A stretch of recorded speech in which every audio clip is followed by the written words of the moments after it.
It's the search for answers that has brought us here together today. My name is Worre, and for almost 30 years I've been an entrepreneur, struggling at times, but ultimately succeeding.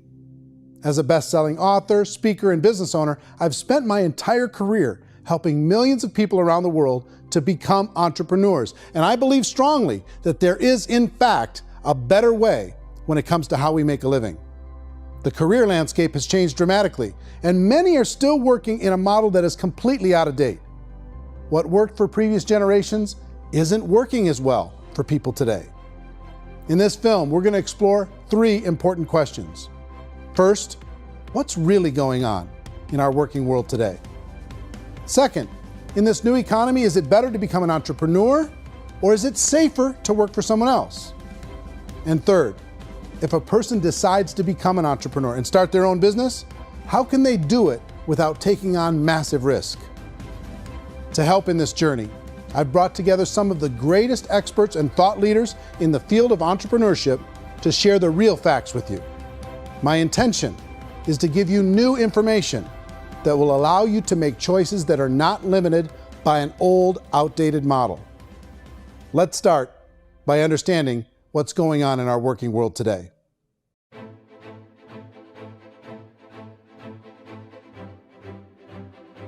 Let's look at unemployment. 30–40% of the people are honestly not working, but would be working. What our government does is if you haven't found a job in 6 months, we don't call you unemployed. We pretend you dropped out of the labor force. I've often said that unemployment, particularly structural unemployment, that's unemployment due to technological changes, is the first sign of economic growth. Think of it, 10 people live on an island. They go out every day and fish. One day, new technology shows up. A missionary brings them a net. Now, using the net, one pilots the boat, one throws the net. 2 fishermen can do all the work 10 used to. That's a 500% increase in productivity, 2 doing the work of 10, in one day. You don't have to learn a lot to learn how to throw a net instead of throw a fishing line. The island's got a big problem, 80% unemployment. But the island still has all the wealth of the fish because the 2 people produce as much fish as 10 did. Now, of course, looking back in history, these changes used to take thousands of years. And during that time, we went into farming and transportation. Some of us became doctors and some teachers and lawyers, and we developed all these new professions and new manufacturing jobs. Today, these changes are occurring literally in one day when a new technological advance occurs, and we don't have the social structures to deal with it or to retrain the unemployed people.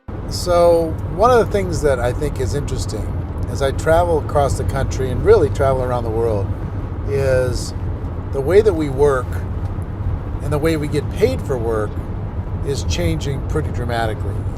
On a global basis, everything is being turned upside down because of the rapidly advancing technologies.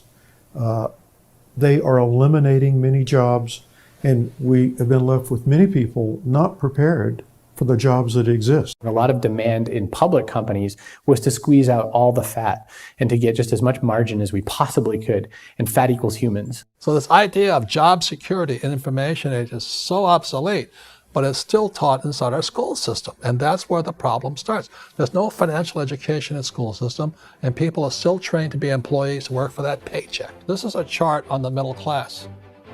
What's happening in the middle class, those that went to school, their incomes have been coming down for years. And parents still say to their kids, go to school, get a job. Now what happens to all those middle class people who are dropping off the ends of the chart? Well, they become what's called working poor. And this is what happens to working poor. But they say poverty is ending. Well, poverty may be ending, but working poverty is going up. And this is food stamp usage. So food stamp usage in America is going through the roof right now, because people cannot earn what they call a living wage. Most people have experienced financial pressures that I think are probably greater than they have been in the past. If you're not working for yourself, then it's going to be a pretty hard road for a lot of people. Today, if you're going to control your future, the 40-40 plan is gone, where you can graduate from college and get a job and work for 40 hours a week for 40 years. That day is gone. So some of these charts actually tell you what's going on. And this is a really interesting one, you know. People are going back to school because if I go back to school, I'll get a nice job. But this is what's happening to, it's called Sallie Mae, which is the student loan guys. Student loan is going through the roof. It's now over $1 trillion, and student loan debt is worse than credit card debt. So when people stopped using credit card, the government got people into student loan debt. And the problem with student loan debt is you can never be forgiven. See, with credit card debt, you can declare bankruptcy and all's forgiven. But student loan debt, you can declare bankruptcy, you still owe it. It's the worst of all debt. But this is the next picture. Look at this chart here. This is what's happening to wages of college graduates. It's going down. So you go to college, you rack up all this debt, but you earn less money. Now, that's not that intelligent. Average person who's been working a lifetime in America today is ending their lifetime at 65 with about $41,000 in assets. They earned just enough to survive. I think in the United States we have something like 17 trillion in debt. That's just the federal government debt. We got another 2 in municipal and in other, let's call it almost 20 trillion government. We've got 40 trillion in private debt. That comes up to close to 60 trillion. When you then add something we never had before, what you were talking about, when we look at the unfunded portion of Social Security and primarily Medicare, Medicaid, that at the most conservative estimates from outside firms, Kleiner Perkins, 67 trillion and growing. That's more than all our other debt. There's less conservative estimates that say it's 84 trillion or higher. I added up conservatively $127 trillion in total debt. Debt is a financial drug. When you take it to excess, it's like taking a drug. Yeah, it makes you feel better, it enhances your performance, but at a huge cost, eventually it kills you. And so that's what happens. We keep doing more and more debt, and you get less and less results, just like a drug, until the debt gets so high that it crushes the whole system. That's where we're at, 8.2 times GDP. You know who I feel sorry for? I feel sorry for the person who dreads going to work, who is sick to their stomach on Monday morning, who hates their alarm clock, who gets a little glimmer of hope on a Wednesday because it's hump day and says, thank God it's Friday. And they live for those 2 days a week where they get to be themselves and they don't have to be around people they don't like, and they don't have to play the political game in the office, and they don't have to live this half life. The person that works 50 weeks a year just to be able to have the 2 weeks for vacation. And you know what happens to most of them nowadays? They don't have a vacation. They have a staycation. They have time off of work, but they don't get to go where they want to go because they're overextended. They've got all this debt. They got all this situation. They hate their alarm clock. They can't sleep until they're done. They have to spend most of their life in traffic. I feel sorry for that group of people because there's a better way. They just don't know it. I see this really interesting attempt at rugged individuality in a 6x8 rectangle. And I feel like you're all the same, except for the little push pins of the pictures. There's different pictures. Yours is named Jenny and his is named Sujara, but it's the same people. And this is how they are, and they're just like the zombies, and there's no joy in there, there's no fun. There's always like the wacky woman who decorates her cubicle, and that's the most she can do there. You got to give her credits, right? The wacky cubicle woman. The basis for their life is worry. I'm worried, you know, maybe I'll get fired. I'm worried maybe my company will go out of business. I'm worried I can't keep spinning the plates on paying the bills. I'm worried about how do I send my kids to college. I'm worried, what if the transmission of my car breaks? That's, you know, 2 or 3, I can't fix it. People live in a sea of worry, and it eats at them. Those signs that people held up during the Depression didn't say looking for gainful employment in a cubicle. It said looking for work. Work is what we're looking for. Job is just a unit of measurement. Work is what we're going after. It's time to look in the mirror and say, it's not the economy, it's my economy. It's my little world of where I am. I need to improve. I'm not going to wait for the economy to come back because frankly, the economy is doing great in this country. So I'm here on Wall Street, the financial center of the universe, the financial capital of the world. This is where most people's money goes to at least be held for a time, right? With interest rates in banks being effectively zero, and many experts are predicting it's going to stay at zero for the next 10, 20, even 30 years, people feel like they don't have any choice but to put their future into equities, to put their future into the hands of other people on this stock market, and hope that the stock market goes up, hope that the stocks that their advisors pick or that they pick goes up. That's one way to go, I guess. It's my personal belief that if you put your future into the hands of yourself, in other words, you have earning power by yourself, I think you're a better investment than these guys. I think you controlling your future is a better option than handing over your retirement to these guys. The average household income in the United States is approximately $50,000 a year, what they call the middle class. To reach the top 25% of income earners, you'd need to earn at least $90,000 a year. To reach the top 10% would be a household income of $140,000, the top 5%, $190,000, and to be in the top 1%, you'd need a combined household income of at least $380,000 a year. So here's the question. What do you think would give you the best chance to move up and get to the top 10%, the top 5%, the top 1% or beyond? In my opinion, and in the opinion of many, many experts, the answer is to become an entrepreneur, to become your own boss. I think you have to be a business owner. I can't, the only time I ever say to someone it'd be great to be an employee is when they've already told me they've surrendered. I only tell people who are wounded spiritually that they should be an employee. And it's that feeling that you get when you pick up the backpack off the little Cub Scout and say, "Don't worry, little guy, we'll get you back to the camp."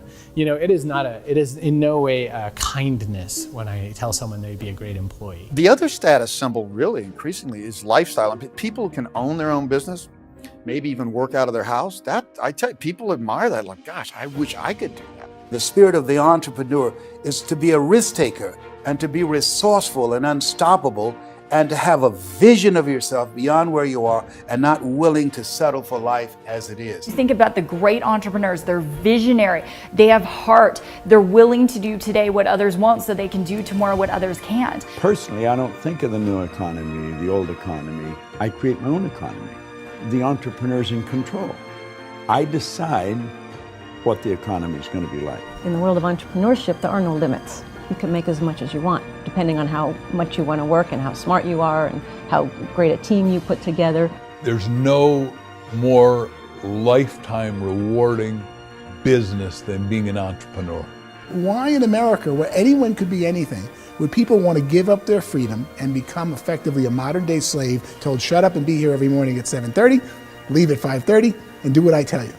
If people decide to become an entrepreneur and work for themselves, they have some traditional options, but they're riskier than you might think. Any kind of a retail business, retail build-outs is extremely expensive.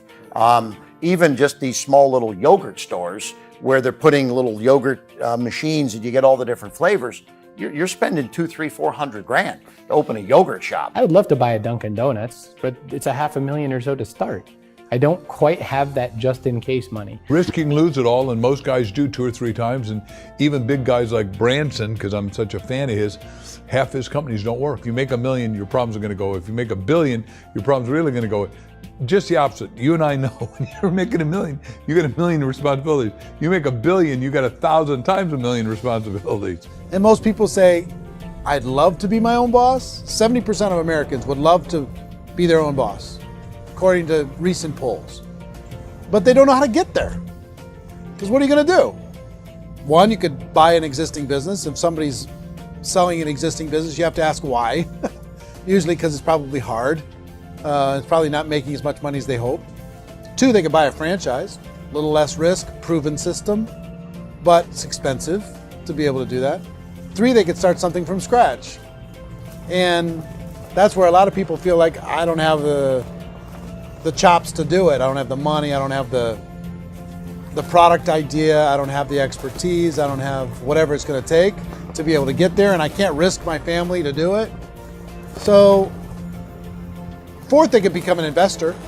A lot of people in this town invest to try and figure out a way, but you got to be pretty smart with that game too, right? Venture capitalists, who are the very best and most sophisticated in investing in new breakthrough businesses, make it on 1 out of 11. That means 10 out of 11 are mediocre or fail. Most of them fail. That's the risk there. An angel investor is lucky to get 1 out of 15 or 20. A business is a team sport. Like, I have to have accountants, I have to have engineers, I have to have system designers, I have to have sales, marketing, I have to have accounting, I have to have mission statements, I have to have legal and all that. The average Joe Schmo, even me, I go out there, I don't have the skills to put a business together. I think the bottom line for the 4 traditional options is they take money, sometimes a lot of it. They take expertise, and they take time. All of that adds up to just too much risk for most people. I bought a business from somebody else and it was a lot of work. And you start wondering, what did I just buy? Because I guess ultimately I own your email list and I just overpaid for it. People that start their own business, they spend a lot of money, they spend a lot of time, a lot of effort to get things started. And the more you invest on the upfront, the harder you typically work at it. I can tell you what the success rate is of a restaurant. What is it? They're crazy enough. About 90% of them fail. About 90%, in how quickly? Year or less. Wow. And if we're talking non-franchise, we're talking franchise, Sure. That's totally different. Yeah. But our students aren't getting franchise restaurants. You got to invest big money. Exactly. And with someone like McDonald's, you've had to work with the company for a long period of time, really know the To even have a inside chance at investing business. $1 You million. have a chance, and it's a slim chance. What if there was a way that you had all the proven aspects, the comfort aspects, and you could still control your own life? What if there was both? In other words, you didn't have to create everything from scratch. You didn't have to be a super leader. All you had to do, what if there was a proven product already? You didn't have to create the product. And there's a proven system already, proven training already. Everything except an employer. That was the only thing that you didn't have. Do you think more people would be open to working for themselves in that environment?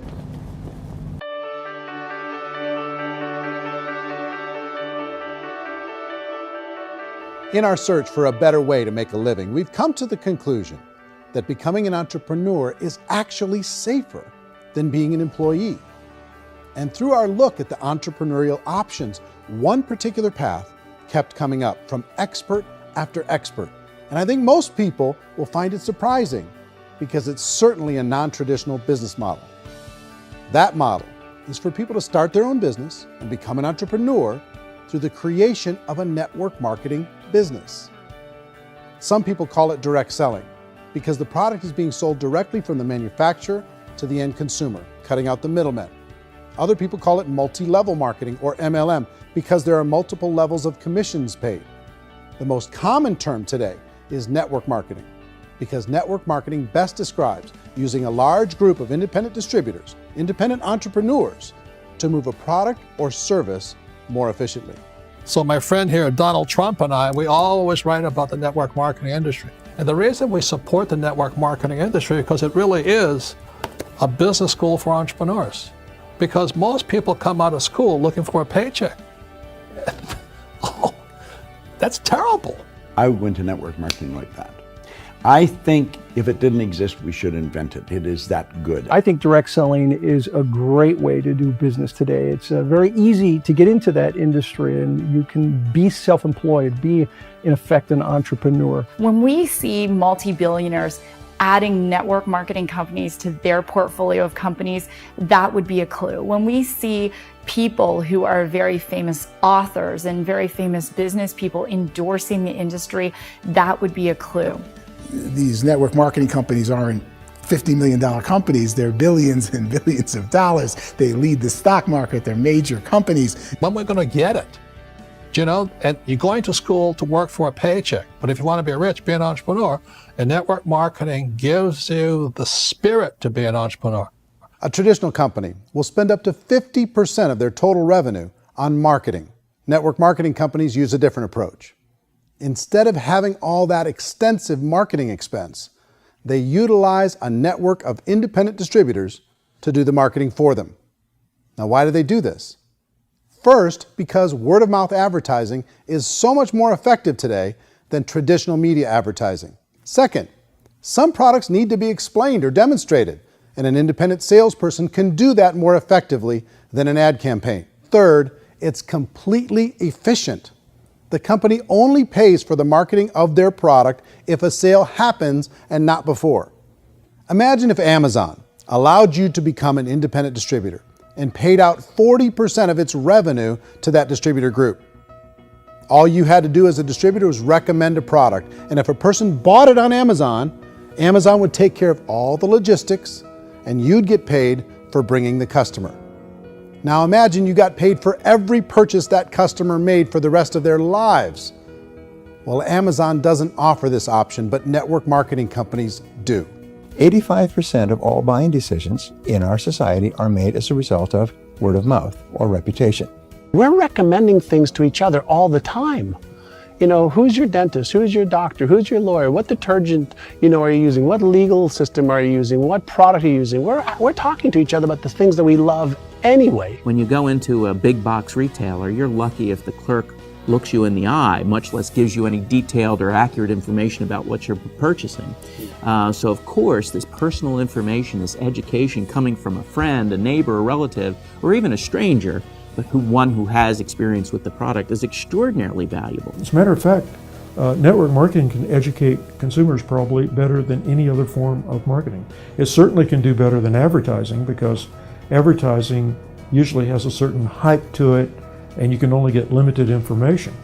So, network marketing trumps advertising. If you were a typical sales company and you wanted to sell $1 million a month worth of product, you might go find 100 superstar salespeople. The quota would be $10,000 a month.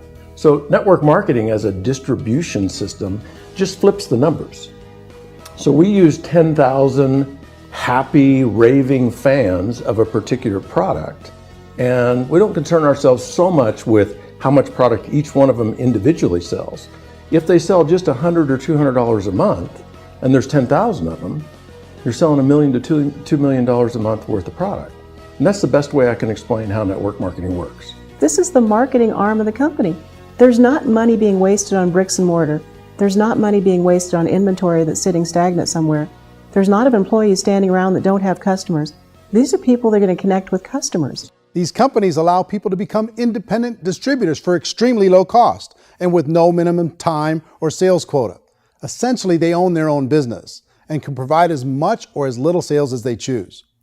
In other words, the distributor gets all the benefits of traditional business ownership without the risk. The advantage of network marketing is the ease of entry, the low risk, and the low startup cost, because almost everything else has very high risk. You can get in for a minimal investment. You're buying into a system that's already been proven, products or services that have been proven to work. The keys to network marketing is providing an opportunity for the masses to get involved, providing an opportunity for the average person who doesn't have the resources to start their own business. All of this so far is fairly straightforward, but network marketing offers another benefit, and it's this benefit that makes it so interesting for entrepreneurs.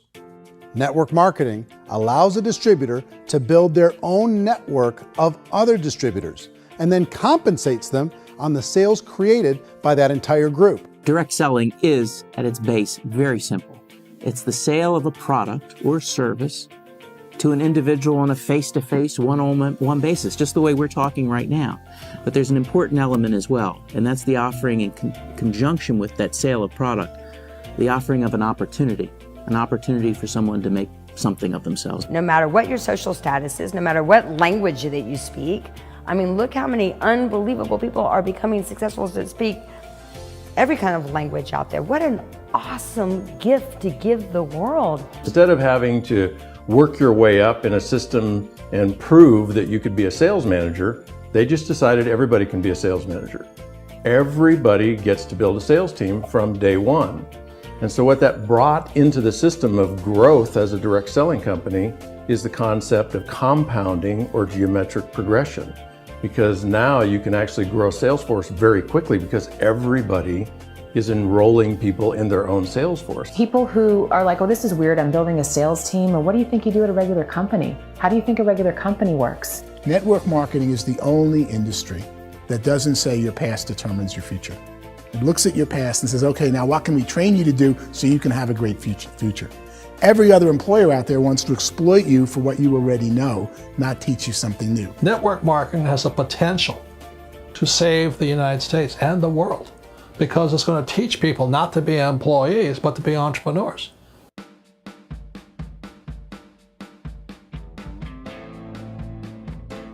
According to the Direct Selling Association, if you add up all the network marketing companies around the world, they combine to do over $178 billion a year in retail sales. To give you an idea of how big that really is, the NFL, the National Football League, does approximately $9 billion a year. The music industry does a little more than $16 billion a year, and the movie industry does about $80 billion a year. Using a conservative average, network marketing companies pay their distributors about 40% of that $178 billion in the form of commissions, which adds up to more than $71 billion a year. That's almost $6 billion a month. It's almost $200 million in commissions every single day. So it's certainly working, and people are making serious money in network marketing. With the growth of the direct selling industry over the last 10, 15, 20 years, we've seen a broader understanding of the channel. We have seen more and more people getting involved in the business. So our penetration in the marketplace has increased, and thus the understanding in the marketplace of who we are has increased. And we've seen non-direct selling companies look at the direct selling model and say, something's going on there. People are making money. Companies are being profitable, individuals are being motivated, product is being delivered to market. Maybe we should explore this. Some people think only the people at the top make money. Well, let's take a look at that as well. In the network marketing profession, there are roughly 500 people in the world who earn over $1 million a year. If you round that number up to $2 million a year, that adds up to about $1 billion a year. That takes the $71 billion paid out each year down to $70 billion. So where does the rest of the money go? The vast majority goes to part-time people making anywhere from a few $100s a month to many thousands of dollars a month. It goes to people who choose to make it a full-time career move and earning even more than that. Every day, people are using the money they earn through network marketing to pay off debt, have more fun, and improve the quality of their lives. Everyone I know in network marketing has been doing that since the 50s.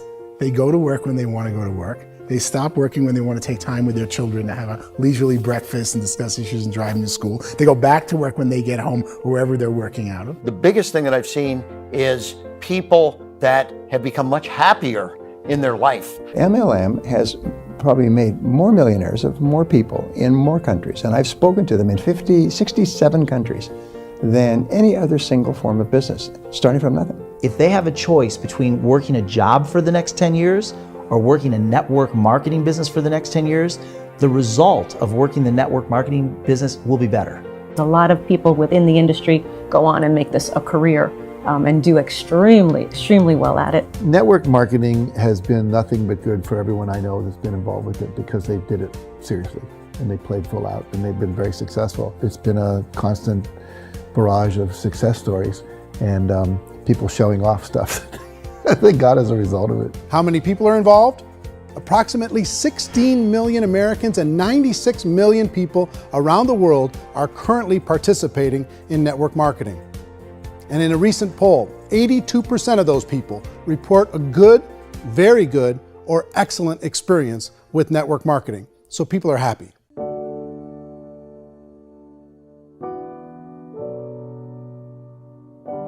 So I've taken a look at the network marketing profession and really tried to understand why so many people are confused as to the validity of this as a business. One is this pyramid shape. People get really messed up with this pyramid. Oh, it's one of those pyramid things. So I just think there are a lot of haters out there who really don't understand the industry and say, oh, it's a get-rich-quick scheme. It's a pyramid. Well, corporate America is a pyramid scheme. You know what I mean? It goes like this. You have thousands of MBAs, let's say working for Ford or General Motors or Coca-Cola. If all these MBAs are all trying to get to here, that's a pyramid. Only one guy's going to make it. Every 10 years, one's going to make it. Whereas you look at network marketing, it's like this. So you're here, and your job is to develop other CEOs coming up behind you. So it's an inverse pyramid. In network marketing, it's a very simple concept. If you sell product, you get paid. It is paid based on production. There is no first mover's advantage. There is no investment component where the more somebody spends, the more they're entitled to make. So the two are polar opposites of each other. Doesn't matter what shape the company is or the compensation plan is shaped, whether it's a circle or a pyramid or a triangle or a trapezoid, it doesn't matter. If compensation is coming primarily from recruitment, then you've got a problem. On the other hand, if an operation is basing their compensation to participants on the basis of sales, even when those sales are generated by people you've recruited, well, then you're a perfectly legitimate enterprise. That's the legal test, it's the practical test. Another issue that's been true in the past that is no longer true now is people used to be in network marketing loaded up with products that they couldn't sell, and they ended up a loser. They ended up with a bunch of product in their garage, they ended up with a bunch of products sitting in their kitchen shelves or whatever, and they thought they could sell it, and then they weren't willing to or able to sell it, and they ended up with a bunch of stuff, and they were bitter about it. There was this thing called front loading where you had to buy, like, well, if you bought $25,000 worth of product, you got better commissions and all this. Today, it's almost all done by computer. It's direct mail, comes from a warehouse somewhere else. You don't have to have all this inventory. You don't have to stock up. It's a paperless world now. You know, most of it's done online. You have a back office. It really works. And I mean, the technology has changed everything. Third issue is people start talking about 99% of people in network marketing don't make any money.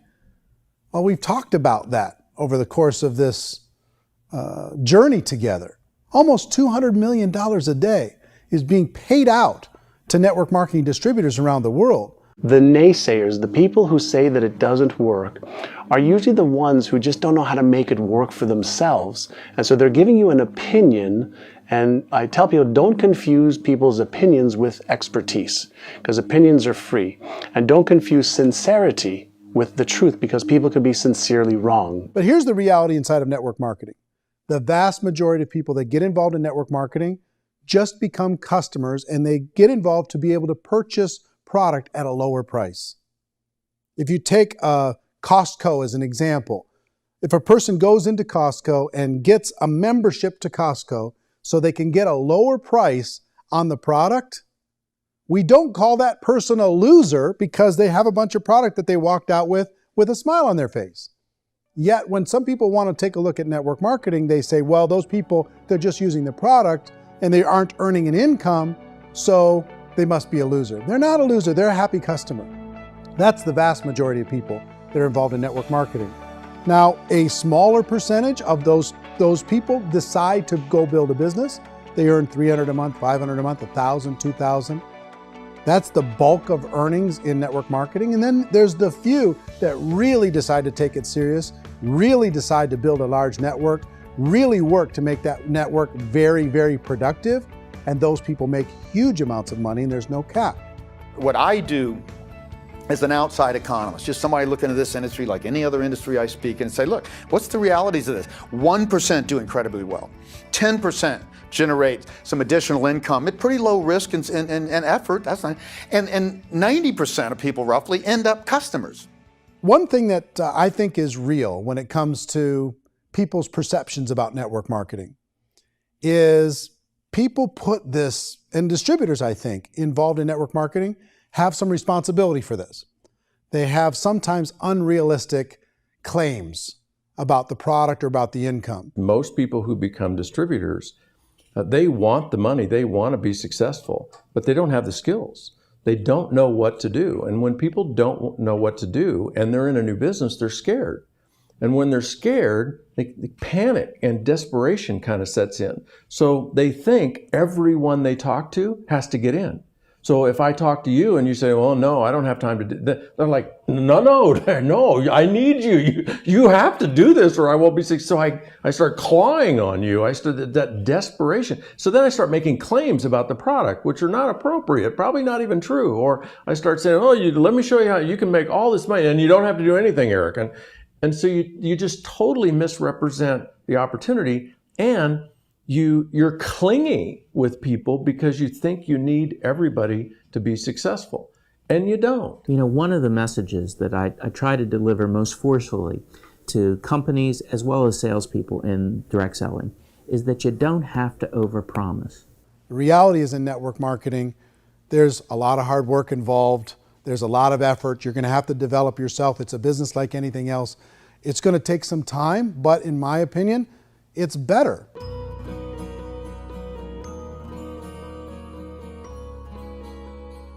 It's light years better for people starting today than it was even 5 years ago. I think it's more widely accepted now, and people understand it is a business. It is being an entrepreneur. It is being a business owner. Our belief system is based upon our evaluation of something, and frequently if we reevaluate a situation, our belief about that situation will change. The industry has changed and it's grown up. It's totally transformed. You've got young people today that have grown up with social media, and they understand networks. They understand how people are connected through technology, and they understand how money flows through those networks. So when they see network marketing, they don't see it the way their parents saw it. And we've all learned, the larger industry that you represent, has all learned from those mistakes and flaws and errors that have happened early on. Early algorithms didn't work the right way. That's all fixed. It's like when they design a computer program, they design the program, then they run it, and then they go back through and they debug it. The MLM industry has been debugged. This is the day of being virtual, being able to run a business from your mobile phone. I mean, it's incredible. Companies are getting smarter. They're implementing more consumer protections. They're implementing more compliance training.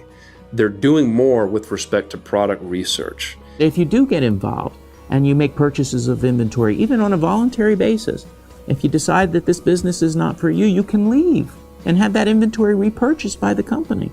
There's no other business that offers that kind of protection on a voluntary, self-regulatory basis.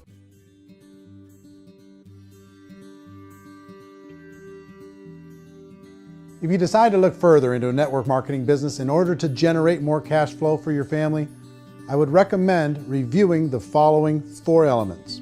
First is the product or service. And on the product or service, I would ask 5 important questions. 1, do you like it? Is it something you would feel comfortable sharing with others? 2, is there a recognized need in the marketplace? It's hard to create a need if one isn't naturally there. 3rd, does the product meet that need? Does it solve a legitimate problem for consumers? And 4th, is it priced to sell? Can it compete in the marketplace? And 5th, is it priced for profit? Is there enough margin for the company and the distributor to be able to generate income for the long term? If you can answer the questions on the product to your satisfaction, the next element to consider is the company itself. Is it well run? Do you believe in the founders or the management team? Do you feel they have what it takes to go all the way?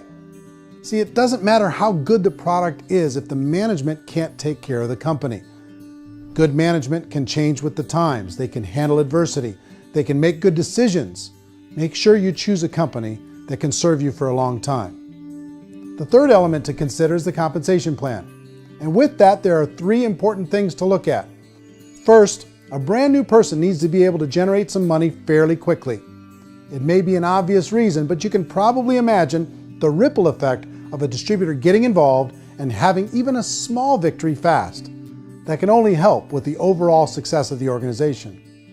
Second, a person should be able to develop a moderate part-time income in a reasonable period of time. As they develop their network and as their sales grow, they should be able to enjoy more benefits. And third, for the people who are really serious, for those who decide to really go pro in the network marketing profession, there should be the possibility to make a serious full-time income if they work hard and are committed to developing their skills. If you're comfortable with the product, the company, and the compensation plan, the last thing you should look at is the support that will be made available to you. Does the company have a website? Does it have a solid online reporting tool? Do they have comprehensive training available? Do they host events to help you build your business? If you decide to do this, what kind of a support system can you plug into? Choosing a network marketing company is a personal decision. But evaluating the 4 elements of product, company, compensation plan, and support is a great place to start. Is the company promising that you're going to get rich quick or that you can make a lot of money without a lot of effort? That's a red flag. Is there a product that you really believe in that you think can be sold? Or are you being told by salespeople or the person who's trying to recruit you or by the company itself that don't worry about the product, all you have to do is recruit other people into the business? Red flag, warning sign. If you're hearing that, take a second or even a third look. Get to know the customers, the products, the business, have some success, and see where the opportunities might take you to move up in the organization. You want to find out, how concerned are they about my education, my training, and my development? Is there a space for me to grow? Most important question. Learn everything that you can about the product. Make sure it's something that you believe in, and learn everything you can about the industry and work that system. You have to be very passionate about whatever that company is doing. I would get involved. You can always test drive anything, you know, the product, the service, the community, and then lean into it a bit. If it feels good, then lean into it a lot. Behind me is the Lincoln Memorial. And this is a place where Martin Luther King Jr. had his famous "I Have a Dream" speech. And at that speech, he talked about his dream for equality for everyone around the world, and that's a noble dream.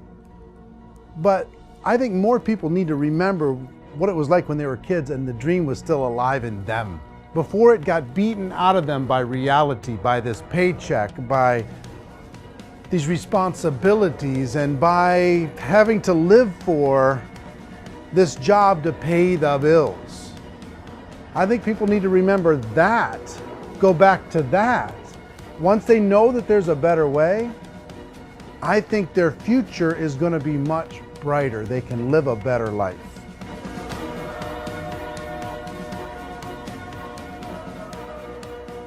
So if you're considering getting involved in a network marketing company, let me offer you just a few pieces of advice.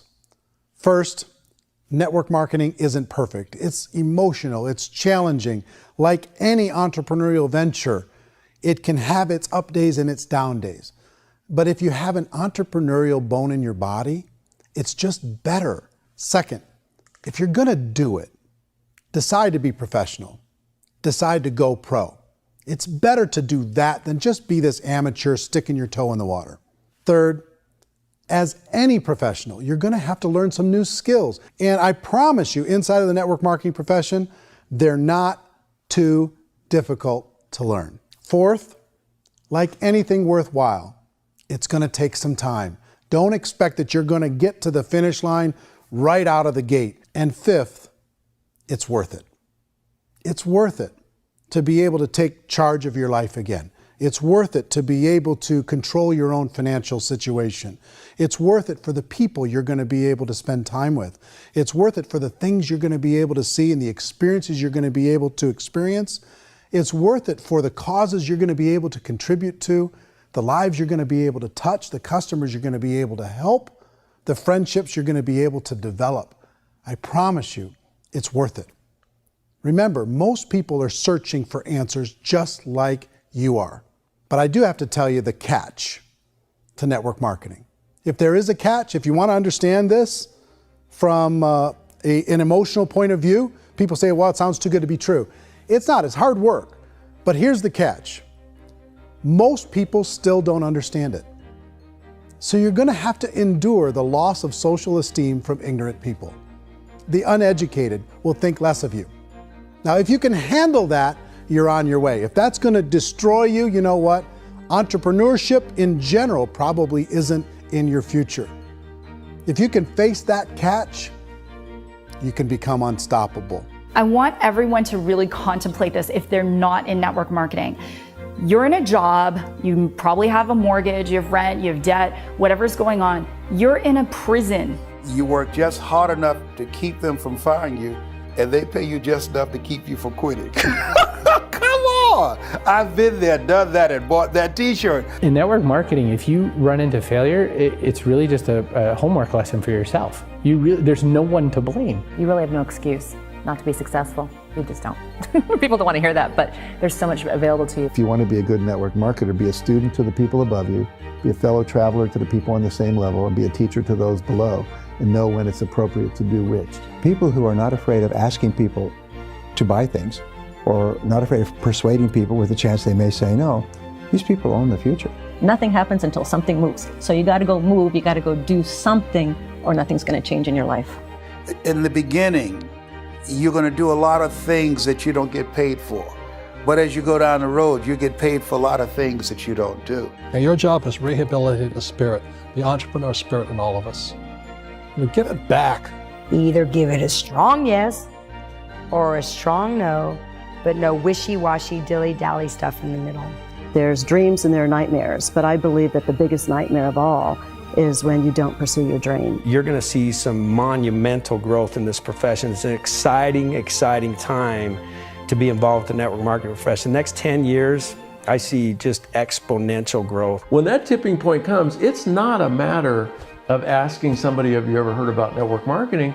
You're really asking them, which company are you building your wealth in? We are here to fix the world, to improve relationships with other people, to improve other lives. And the real reward comes as an entrepreneur in any level from teaching somebody something and watching them soar. There is no greater reward.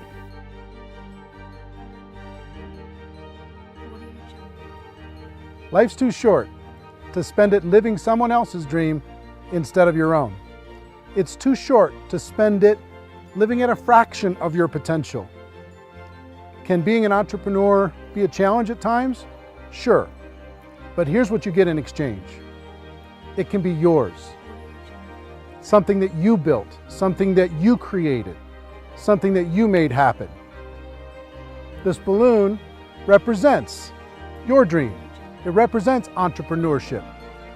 My wish for all of you is that you would reach out and grab it. The choice is up to you.